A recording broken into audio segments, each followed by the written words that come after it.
Ассаламу алейкум, ардақты ағайын. Сегодняшнее мое видео посвящается особенностям ислама на территории Казахстана. Тут кто-то может сказать, что ислам не может иметь территориальных или еще каких-то особенностей. Но эти слова являются ошибочными. Ислам на территории Казахстана всегда отличался от ислама в арабских странах. Итак, чем же отличается ислам на территории Казахстана? Во-первых, если ислам среди арабских народов распространился в течение максимум 100 лет и вытеснил существовавшие до этого арабские обычаи и традиции, то на территории Казахстана распространение ислама растянулось на 1000 лет. Сегодня часто говорят о том, что будто бы предки казахов приняли ислам в 8 веке. Однако это не так. Да, впервые наши предки Тюргеши и Карлуки познакомились с исламом после знаменитой Таласской битвы, когда армия арабского халифата с помощью тюрков смогла разгромить войска Китайской империи Тан. Но это не означает, что тюрки вот так сразу взяли и стали массово принимать ислам. Согласно иранскому историку Атабаки Туражу, впервые ислам на территории Казахстана утвердился в городе Туркестан. Затем, согласно средневековому историку Ибн Аль-Асиру, ислам приняли в городе Тараз. И вот так вот постепенно ислам распространялся на территории Казахстана. Причем в основном ислам принимали в первую очередь в городах, так как только в городах была возможность строить мечеть. А так как городов на территории Казахстана все же было мало, то основная масса кочевников очень медленно принимала ислам. Даже в XIX веке, когда вся территория Казахстана была практически колонизирована Российской империей, казахи не были радикальными мусульманами. Да, наши предки считали и называли себя мусульманами, соблюдали главные каноны ислама, но сказать, что вся жизнь кочевника регулировалась шариатом, такого не было.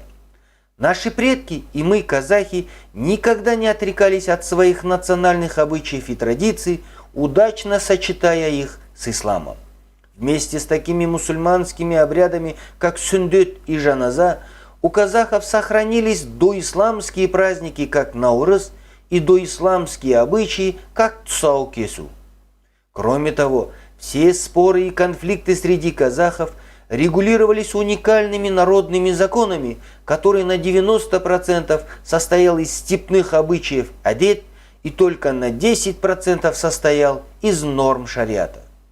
Любой казахский судья би или ахсахал практически наизусть знал такие сборники народных законов, как Төре бітігі, Яса Чингисхана, Низам Узбекхана, Қасым ханның қасқа жолы, Есім ханның ескі жолы, Жеті жарғы Тәуке хана.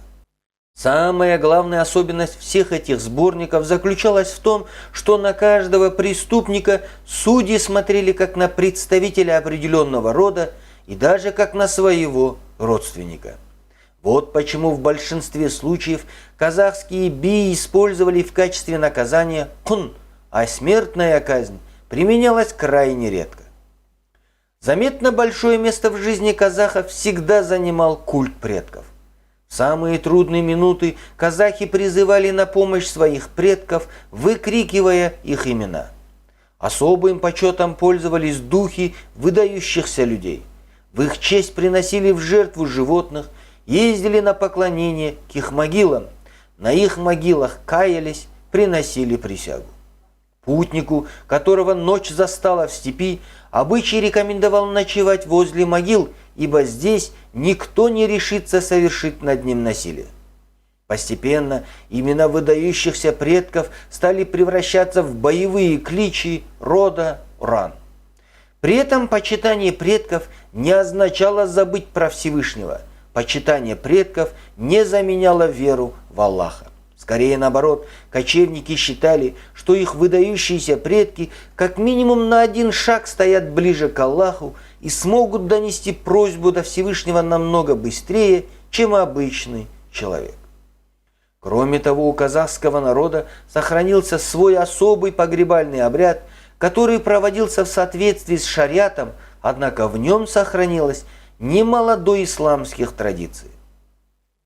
Во-первых, у казахов похороны и поминки были общественным событием, и организацией похорон занимались аксакалы из рода, из которого происходил умерший. Особо стоит отметить, что казахи никогда не торопились предать тело умершего земле. Всегда отводилось 1 или 2 дня, в зависимости от климата, чтобы успели приехать ближайшие родственники умершего.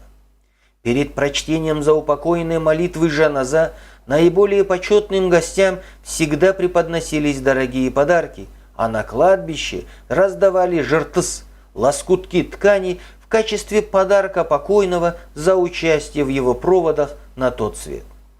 Место похорон также регулировалось обычаем. Казахи стремились похоронить человека на его родовом кладбище рядом с родственниками и предками. Особо выдающихся людей по решению всеказахского Курултая хоронили возле мавзолея Ходжи Ахмеда Яссауи. В день смерти богатого и знатного человека, а также в день годовых поминков казахи проводили различные состязания, айтысы, конные скачки, поединки борцов, что считалось признаком народного уважения к духу умершего. Также в жизни казахского народа всегда большую роль играли шаманы и бахсы. И это было не случайно. В условиях отсутствия развитой медицины именно шаманы и бахсы выполняли функцию лечения людей, а их способность впадать в особое состояние экстаза объяснялась тем, что они получили этот особый дар от Всевышнего. Причем в своих обрядах и шаманы, и бахсы широко использовали музыкальные инструменты – бубны, кобыз, асатаяк, домбра и другие. Запретить деятельность шаманов и бахсы исламским миссионерам не удавалось по простой причине. Ни шаманы, ни бахсы не отрицали существование Всевышнего Аллаха. И последнее. У казахского народа всегда существовало особое отношение к женскому полу.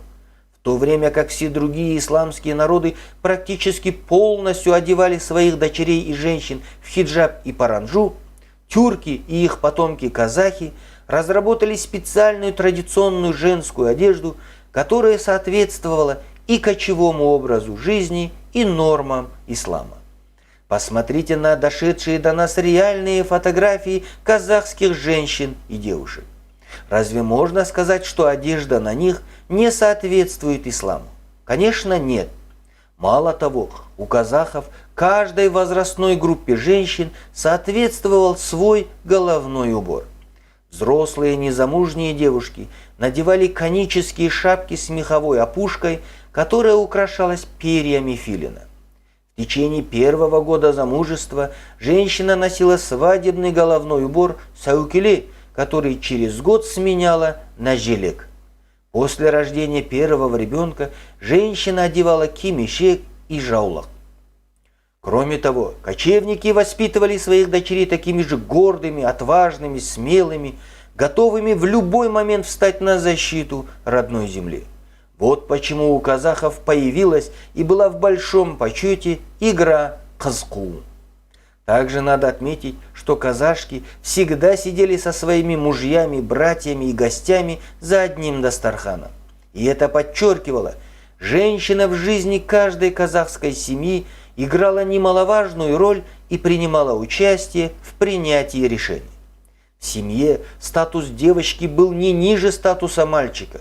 В доме своих родителей девушка всегда сидела на почетном месте төр рядом с гостями. Ученый-этнограф Абу-Бакир Диваев отмечал, на девушку смотрят как на равноправного члена семьи, отдают ей должное почтение и уважают ее. То есть, будучи мусульманами, наши предки никогда не принижали своих дочерей и жен, видя в них прежде всего такого же человека. Гаухар, Назым, Бопай, Сапура – все они с детства воспитывались свободными и дерзкими, а когда пришла пора, остались в казахской истории как батыры, сражавшиеся за свободу родной земли. А теперь скажите, у тех же арабов, афганцев, узбеков, которые полностью закрывают своих дочерей в хиджаб, есть такие девушки-батыры? Сомневаюсь. А теперь рассмотрим вопрос бороды. Мало кто знает, но и в ношении бороды у казахов были свои обычаи и традиции. Так, если у мужчины еще был жив отец, отпускать бороду было не принято. И это правило действовало независимо от возраста мужчины. Это признак уважения к старшему поколению. Отсутствие бороды даже у пожилого мужчины говорило, что его отец в добром здравии, и люди искренне восхищались таким человеком и относились к нему с уважением. И только после смерти отца человек начинал отпускать бороду, при этом бороду отпускали только на подбородке, а все остальное сбривали. И наличие бороды служило внешним признаком того, что этот человек готовится стать аксакалом, то есть заменить своего умершего отца в деле управления семьей, аулом, родом или жузом. Это зависело от того, кем был его покойный отец. Кроме того, казахи никогда не отпускали длинные пышные бороды, так как уход за ними в условиях постоянного кочевания был крайне сложным. Поэтому даже у почтенных казахских аксакалов бороды были небольшой длины. Еще одна особенность ислама на территории Казахстана – это с самого начала распространения ислама проводилось на тюркском языке. Все исламские миссионеры, как, например, Ходжа Ахмед Яссауи, проводили свои проповеди в основном на тюркском языке. Даже Всевышнего Аллаха наши предки называли словом «Кудай», хотя это имя не встречается среди 99 имен Аллаха. Левшин об этом писал: «Все они высочайшее существо, сотворившее мир, называют Кудай и поклоняются ему по законам Корана». Таким образом, наши предки и мы, казахи, жили удивительной жизнью, в которой сочетались нормы ислама и степные народные традиции. Это отмечали почти все российские исследователи. Так, министр народного просвещения Российской империи граф Толстой, осмотрев в декабре 1877 года учебные заведения Оренбургского края, писал оренбургскому генерал-губернатору Крыжановскому: «Киргизы, хотя и называют себя магометанами, но в своей частной жизни они не руководствуются шариатом и другими постановлениями магометанской религии». Атаман сибирского казачества Броневский с удивлением также писал: «Киргиз-кайсаки, хотя исповедуют закон Магомета, но нет у них ни мечетей, ни постоянно отправляемых обрядов веры». Военный чиновник Усов отмечал: «Хотя весь киргизский народ считает сам себя мусульманами, но в важных случаях жизни они пользуются кое-какими языческими обрядами». И это говорит о многом. Это говорит о том, что наши предки считали и называли себя мусульманами, что наши предки придерживались главных канонов ислама, но при этом они помнили, что являются тюрками, что являются кочевниками и не превращались в арабов. И это тоже наша история, которую мы должны знать и которой мы должны гордиться.